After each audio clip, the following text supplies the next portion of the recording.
Saudari-saudara yang disayangi Tuhan, pada hari Kamis Putih ini kita diceritain tentang perintah Tuhan kepada bangsa Israel lewat Musa dan Harun.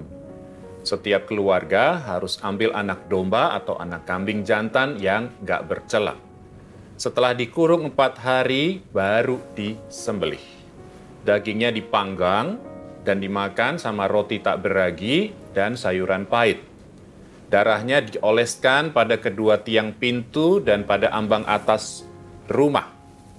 Itulah Paskah bagi Tuhan. Sebab pada malam ini aku akan menjelajahi negeri Mesir dan membunuh semua anak sulung. Mesir akan kujatuhi hukuman. Apabila aku melihat darah domba pada rumah-rumahmu, maka aku akan melewati kamu. Jadi tidak akan ada tulah kemusnahan di tengah-tengah kamu pada saat aku menghukum negeri Mesir. Begitu kata Tuhan. Saudari-saudara yang terberkati, itu cerita di kitab Keluaran Perjanjian Lama. Kita tahu kalau di Perjanjian Baru, anak domba yang disembelih adalah Yesus sendiri. Makanya kita nyebut Yesus dengan anak domba Allah. Bedanya jelas. Pertama, efeknya. Kebebasan bangsa Israel hanya dari Mesir, bukan dari hukuman atas dosa. Kita tahu abis itu bangsa Israel berulang kali ingkar dari janjinya kepada Allah dan menyembah berhala. Keselamatan Perjanjian Baru membebaskan manusia dari maut, hukuman atas dosa, dan berlaku selama-lamanya. Kedua, kalau anak domba Perjanjian Lama itu pasti nolak disembelih. Pastilah ya. Dan pasti lari kalau dia tahu dan punya kesempatan. Anak domba Perjanjian Baru menerima semua yang bakal terjadi pada dirinya. Nah, poin kedua ini yang jadi permenungan kita di hari Kamis Putih ini.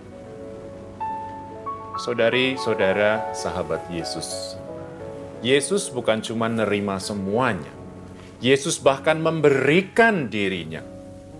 Peristiwa pembasuhan kaki para murid yang dilakukan Yesus menjadi simbol yang mencolok mata. Mencolok mata maksudnya jelas banget. Kita tahu di hari sesudah perjamuan malam terakhir, Yesus diserahkan kepada para algojo dan darahnya tertumpah sampai tetes yang paling akhir di kayu salib. Tapi peristiwa itu sudah dinubuatkannya pada malam ini. Ingat gak?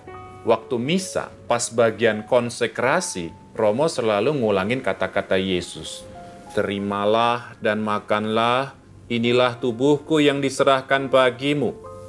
Juga, terimalah dan minumlah, inilah piala darahku yang ditumpahkan bagimu dan bagi semua orang demi pengampunan dosa. Ingat gak? Nah, Yohanes nyeritain kalau sebelum itu Yesus masih sempat ngelakuin satu hal lagi. Ya, membasuh kaki para muridnya itu tadi. Membasuh kaki dalam tradisi Yahudi itu pekerjaan yang hina banget. Bahkan gak masuk dalam job desk-nya budak yang hina itu. Maka tindakan Yesus membasuh kaki para murid itu menunjukkan perendahan dan pemberian diri yang luar biasa dahsyat. Makanya tadi saya bilang nyolok mata.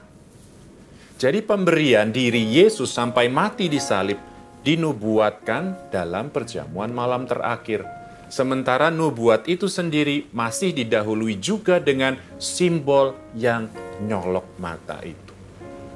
Saudari-saudara kekasih Allah, waktu nulis ini saya sampai breathless, speechless. Ya, saya yakin kalian yang dengar ini, paling nggak saya harap lah mestinya speechless ya. Itulah Yesus kita. Ya, tapi bukan itu yang penting. Bukan breathless atau speechless yang Yesus mau. Dengerin apa katanya. Nah, jikalau aku, Tuhan dan gurumu, membasuh kakimu, maka kamu pun wajib saling membasuh kaki. Sebab aku telah memberikan sesuatu teladan kepadamu, supaya kamu juga berbuat seperti yang telah kuperbuat padamu.